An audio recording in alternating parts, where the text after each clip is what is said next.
Cher peuple du Luango, cher peuple du Sud Congo, vous avez été très nombreux à nous solliciter, à nous interroger sur les origines de Sassou Deni et de sa bande et ou de sa cohorte de bandits peuplant actuellement les bords de la Lima, un territoire appartenant en réalité au royaume Téké. Après un travail de recherche de 4 années, après avoir désarchivé 399 traités coloniaux passés entre la France et les chefs traditionnels africains, travail effectué et entrepris sous le contrôle et l'assistance d'un collège d'avocats, je peux vous dire aujourd'hui, moi, Tata Zinga, sans risque de me tromper, que Sassou Deni est bien un nordiste. Oui, un nordiste, mais un nordiste béninois car né à Edo, qui est une localité située au nord du Bénin, donc dans le sud du Nigeria. Le sieur Sassou est né en réalité en 1937 et il est arrivé dans le territoire qu'on appelle aujourd'hui Congo-Brazzaville en 1943 par le port de Ndjindji baptisé par les colons de Pointe-Noire.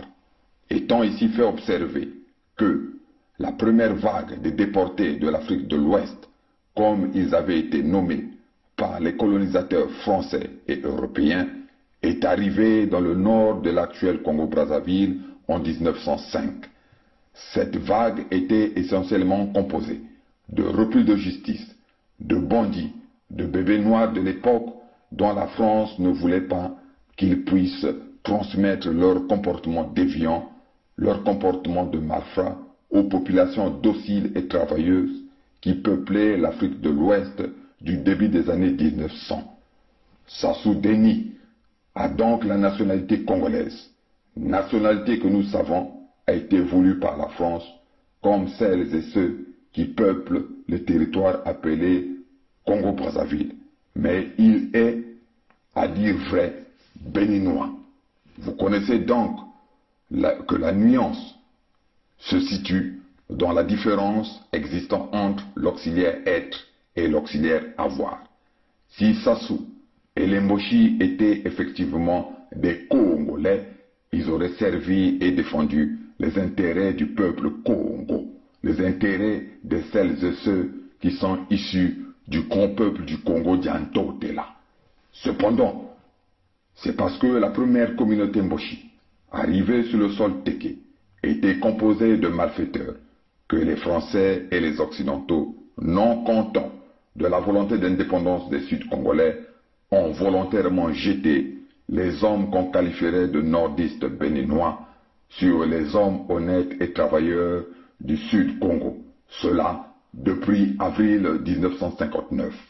Face à la violence, face aux crimes, au vol et à la dépravation de mœurs, nos anciens n'ont pas compris l'origine du mal. Voilà pourquoi, étonnés, surpris, mais pas désespérés parce qu'ils savaient que tôt ou tard, le jour allait se lever dans le Sud-Congo, nos anciens, ont prononcé la célèbre phrase que nous connaissons tous, Bamboshi Kabena Bantuko. Les Mboshi ne sont pas des hommes. On pouvait aussi l'entendre comme Bamboshi Kabena Bontuko.